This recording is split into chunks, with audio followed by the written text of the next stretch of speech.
Good Wednesday evening, Southeast Texas. Very beneficial rains over the area. Some areas seeing over 2.5 inches like Orange earlier this evening.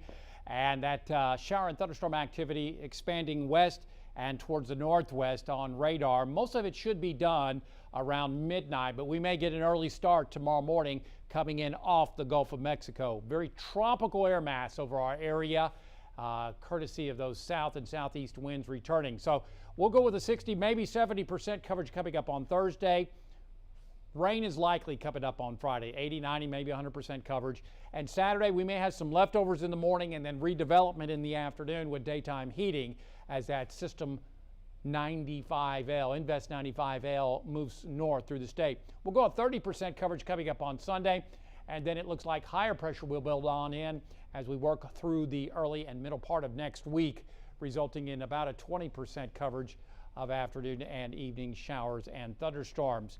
As you can see, stalled front. This is in the process of lifting to the north, and there is Invest 95L in the northwest Gulf of Mexico. We're going to see southeasterly winds perpendicular to the coastline develop coming up tomorrow late. That should enhance rainfall across the area. Again, this is a very disorganized, weak system.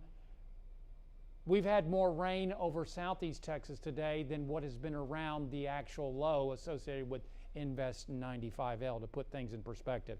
Regardless, there is a small chance this could turn up and become a depression right before it makes landfall coming up late tomorrow around Corpus, maybe over towards Matagorda, some 200 miles to our southwest. So that's the potential.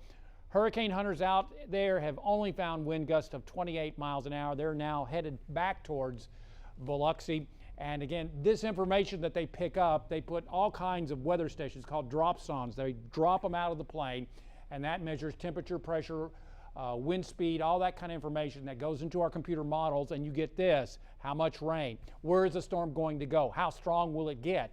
That's why we have to do that. There's no weather stations out in the Gulf of Mexico, so they have to drop weather stations in that system. So as you can see, a pretty good agreement now between, say, Corpus and back over towards Matagorda Bay, off towards the north as we head through the day on Saturday. That would put us on the sloppy, wet side. Heaviest rainfall would be along the coastline from around Galveston back over towards Matagorda Bay. Some 5-6 inch totals there. We're expecting about 2 to 4. Maybe some locally heavier amounts. Couple of disturbances. This is potential tropical cyclone number 2 in the south central Caribbean. Another disturbance hot on its heels. We'll focus on potential tropical cyclone number 2. This is well to the south. It's very low in latitude, so this is not going to be a player for our area, staying south and heading towards Nicaragua as we head towards late, say, Saturday. So tonight, everything should be lifting off towards the north or towards the southwest over the next few hours. We think most of the activity, as you can see, winding down. There's midnight. There's your time cue there. And then we'll see low temperatures dropping in the lower and middle 70s. Now, because the atmosphere is tropical in nature, we're going to be seeing southeasterly winds off the Gulf of Mexico perpendicular to the coastline. That causes convergence, and that causes lift. Convergence is when things come together. So the air is going to hit the land, and then it's going to cause lift. So we'll be watching rains develop along the coastline, and that should be spreading northwards through the day. Now, this is a good depiction. It may not exactly occur as we normally see with all these models, but I do expect a pretty good coverage coming up tomorrow. Now, because the atmosphere is super loaded with tropical moisture over the area, the cells that do develop, we're probably going to drop very heavy rainfall at times. 1 to 2 inch rainfall totals per hour possible. Quite a bit of lightning still possible in some of the strongest cells. But again, that's going to knock you down into the 70s. We may not get out of the 80s coming up tomorrow. We may get close to 90 in the lakes area. On the Gulf of Mexico, slightly choppy seas around 2 to 3 feet in your coastal marine forecast expected tomorrow. We'll see southeast winds at 10 to 20 knots, water temperature down to 86 degrees. So as you see on radar, 50 to 60% coverage of mainly evening showers and storms. I think most of the activity down and out of the area by midnight. Lower 70s lakes, mid 70s triangle, south to southeast winds expected. Tomorrow we'll go with a 50 to 60% coverage. Could be more.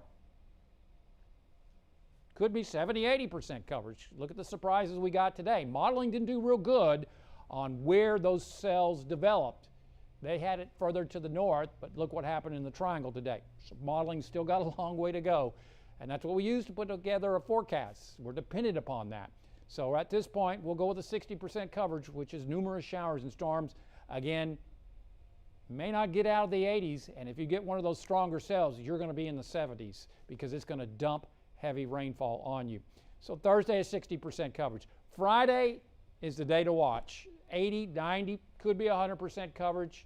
And again, 2 to 4 likely. Some areas could get more than that. But when you're 15 inches below normal on rainfall, I think we can handle that, just as long as it doesn't come down within the span of 15 to 20 minutes. Otherwise, we could have some issues in some of the more prone flooding areas, and that would be short-lived. So Saturday could be more than what I have. We'll probably see some rain left over in the morning, a little bit of daytime heating, and we may get stuff developing in the afternoon. We'll go with near 90. After all that moves off towards the north, then we start to see hotter, drier weather conditions on Sunday. We'll go with a 30% coverage, highs rebounding in the lower 90s, climbing further through the lower 90s on July 4th. Just a 20% coverage. Higher pressure is going to be building on in, so that's really going to cut rain chances as high temperatures climb into the mid-90s. And again, it looks like high pressure building back over the region. Strong high pressure, as a matter of fact. Just little spurts or little surges of moisture may give us a 30, maybe 40% coverage. Overall, it looks like below normal rainfall returns as we head towards the middle and latter part of next week, again, with those highs well into the mid-90s. Download our app. Follow us on Facebook and Twitter, and as always, there's more weather at 12newsnow.com.